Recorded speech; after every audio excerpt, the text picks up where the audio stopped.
What is good, everybody? Hello, hello. Today is a special day. Something that we do is Ask Juliana every week, and that's essentially me opening up my email, which I'll drop here below for anyone, even you, to submit a question, and then I'll circle back and see what common themes are and then get a response out to you. So this week this past week, there was questions around self-love and how do I love myself, or I don't know how to, right? I've been doing these things that I think are self-love, or that even what people celebrate as self-love, but I don't feel any better, strangely enough. Like, that helped for a minute, but I still don't feel like I love myself. I don't even know what that's supposed to feel like. And this might seem like common sense, like we're just born supposed to be able to do that, right?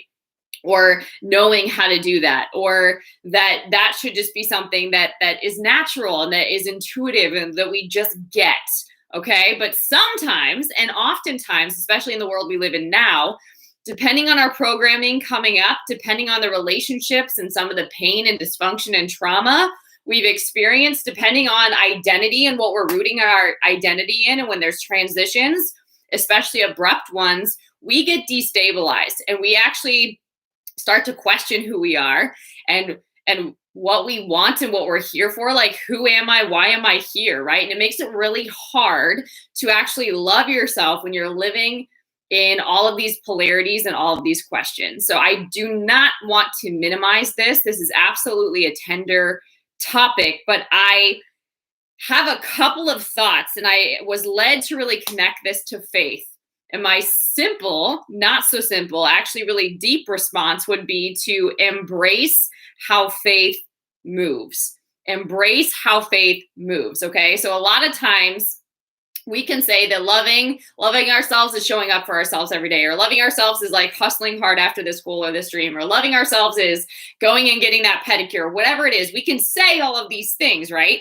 But I have seen many times in working with clients that hustle, that beast mode, that like pushing is actually rooted in fear. And fear is a chaotic energy. It's pressure. It's heavy. There's a spirit of heaviness about it. There's anxiety connected to it, insecurity connected to it, and it is not faith. And when you start embracing how faith moves, that's also how love moves, right? There's a surrender, there's a trust, there's an ease, there's a flow, there's a rhythm to it. And so when you can start embracing how faith moves, you can actually get still enough to start loving yourself, or start recognizing, what does that mean for me, right? So I'm going to break down what this can look like, but that was my response that I was led to deliver here. So I want to give you a couple of verses, because I know for me, there was a time in a season where I was like, I don't actually know what love is. And that's actually scary, because I thought I was operating it. I thought that's what I was giving people, but it was conditional, or it was, there was something tied to it. There were strings attached in some kind of way, whether it's people pleasing or codependency or patterns of dysfunction. It wasn't like a pure love. And so I got to a point where I was like, well, what does that mean then? Like, if I don't know what that means, what am I going to do? And so the revelation that came to me was, I need to get in touch with the author. I need to meet the author and know what he's about, right?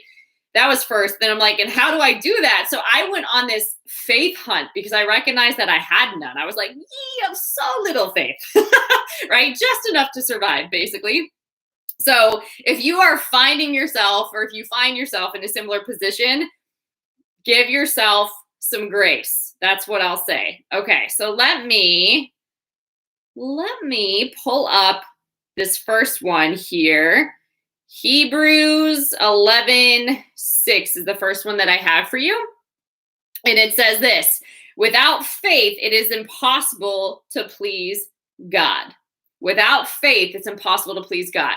So we might think that our goodness, or our works, and how we show up, our kindness, all of those things, we might think that that's what makes us great in God's sight. But without faith, it's impossible to please God. So to break off people pleasing, this can help you, right? Am I pleasing God? Is my faith in God, or is it in man? Am I trying to serve man, or am I trying to serve God? Like, this can start to work out a lot of the entanglement right, that we find ourselves in. So that one is huge. Hebrews 11:6.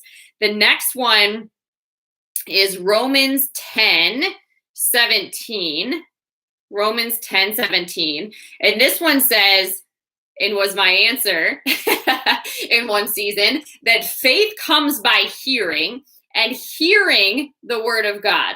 Okay, so in a particular season, I had to turn down all the noise. Like I turned off the TV, literally did not watch TV. It's still a trend. I stopped listening to the radio and to music, and I was obsessed with music.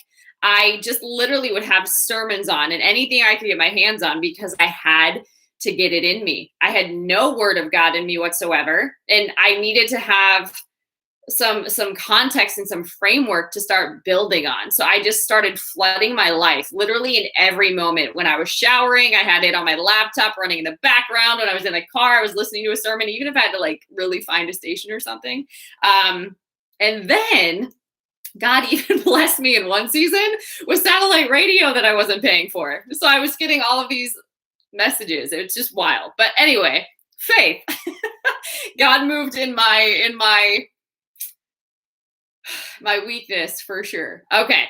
Ephesians 6:16 is the next one. And this is all about the full armor of God too, by the way. And this was huge when it came to loving myself. I know that it might not seem connected, but it absolutely is. So living like you're uncovered or just vulnerable and unprotected is a very orphan mindset, scarcity mindset, limited way of being. It is miserable, right?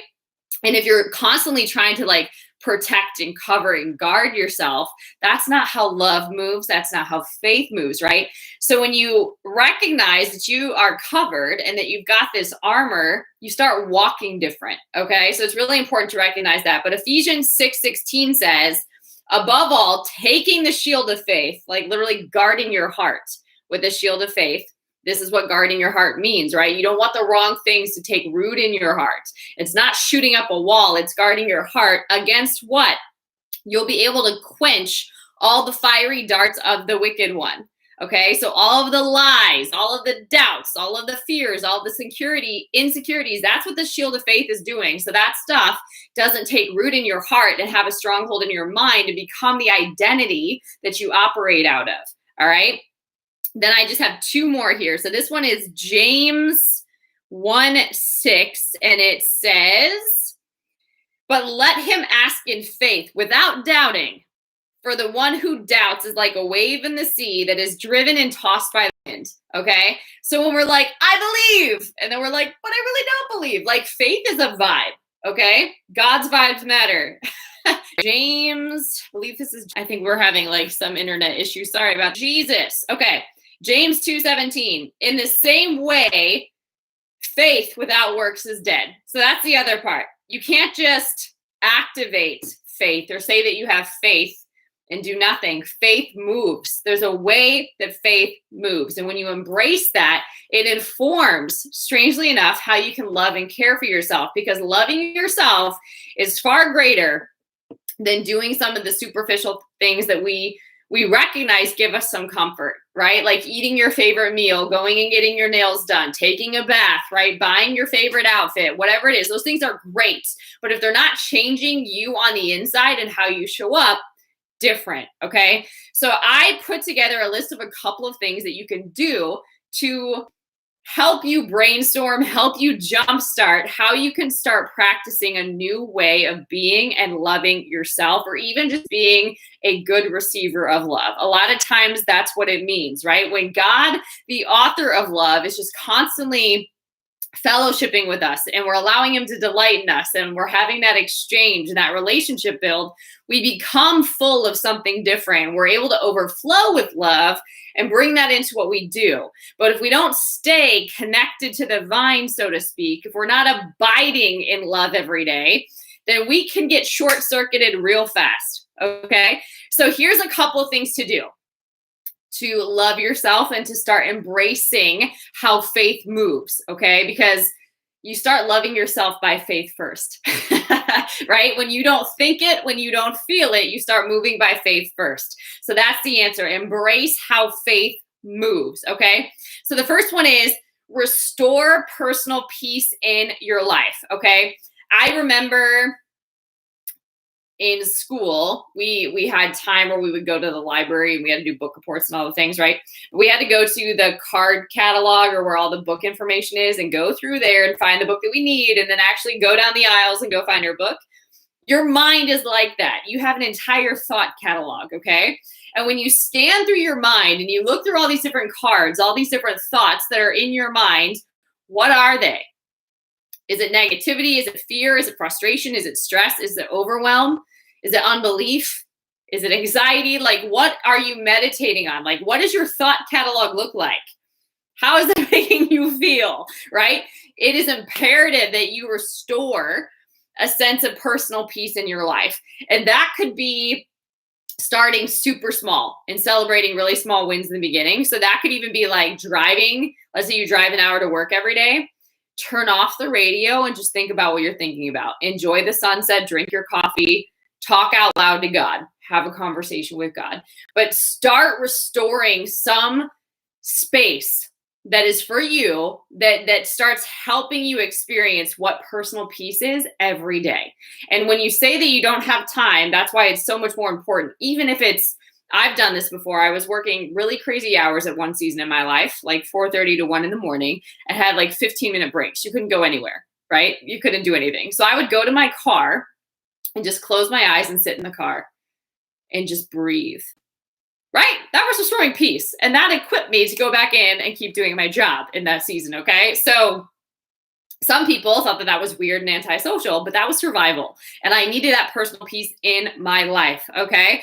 So whatever you've got to do, there is time, get creative, but restore.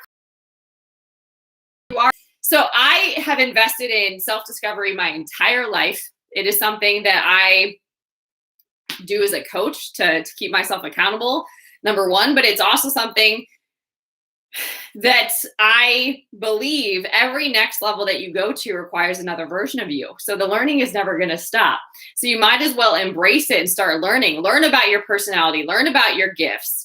How can you cultivate your gifts, right? A writer writes, a speaker speaks, a designer designs. Like, how can you get in your elements?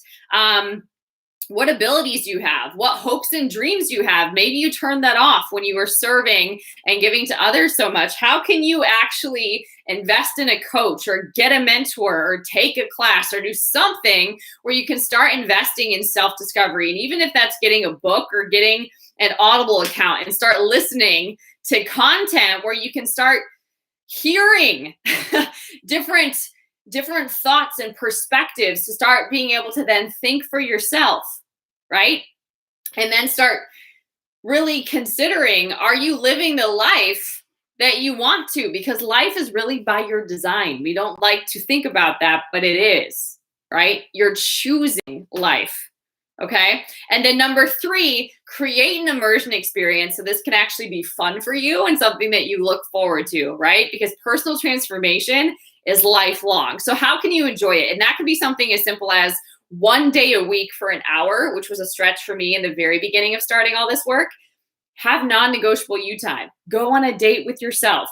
Go to like Barnes and Noble. Go get a coffee by yourself and journal. Go for a walk or a hike in your favorite place in your city, wherever you are. Right? Maybe you need to take a nap that day. Right? Like whatever it is, but this is a date on your calendar and you block it of utmost importance, just like you would any other meeting, right? You would block that time with your boss, block that time with you, right? And I even did this in the very beginning of building my relationship with God. I would block hours with God. God's my boss. It's important that I have meetings with my boss every day, right? So that would be some ways too, but create an immersion experience so that you are in it, so that you can start living it as a lifestyle. It's not something that like happens occasionally or that you'll get to. Like you've got to immerse yourself in it. So listen to kind of like what I was doing with sermons. Listen to sermons all the time. Get around people that know what it is that you are searching for or seeking, right? Get around people that are experts in those things. Get around people that have some knowledge and some testimonies and have overcome some stuff, right? Like get around that. Get in those environments. Serve in them if you have to, but start immersing yourself in environments, in material, in content that will build up your faith so that you get that rhythm. You get what it feels like. You just get experientially what it means to be walking that out, right? You can sense what's faith and what's not, and you can start calling yourself on it, because a lot of transformation is self-talk and thinking correctly and deciding how we want to feel and actually acting like that's important. How we feel actually informs a lot. It informs a lot, right? Our emotions are such a beautiful gift, but we get them all out of whack, right? So these are just some ideas that I have when it comes to loving yourself. It's far more internal before it becomes external. If we just try to do like a quick fix, like eat our favorite meal, eat a piece of chocolate, in fact, it might reinforce something. Like if we're watching a love story and then we ultimately don't believe in love, it could still reinforce this belief that we have. So it's going to require some untangling and some renewing your mind in action, right? And faith, again, has its own rhythm. It has its own vibration. It has its own frequency. And the more you can live in that, the more that becomes your new normal. Okay. So I hope this message blessed you guys. If you do have a question that you want answered, I'll drop my email below that you can email that to. And just stay tuned. If you haven't subscribed here, make sure you do that. There's a few different videos that come out every week, and you can be the first to know. If this message blessed you, or you're just thinking of a friend that could use this word, copy the link and share it with a friend and get this around to more people that could be blessed by it. And as far as us hanging out, you can find me over at Juliana Page. I'll again put a lot of links down below. If coaching is something that you actually could see like, dang, I haven't done any of my inner work before, and you want it to be fun and powerful and actually work, go over to julianapage.com. I have a self-mastery course over there if that's more within your budget, or even investing in a 3-month coaching program with me. That could be something totally different as well. So go check that out. You can also tune into the Spirit-Filled Real Talk podcast with Juliana and get more content while you're driving and all of the things. All right. Until next time, guys, stay blessed.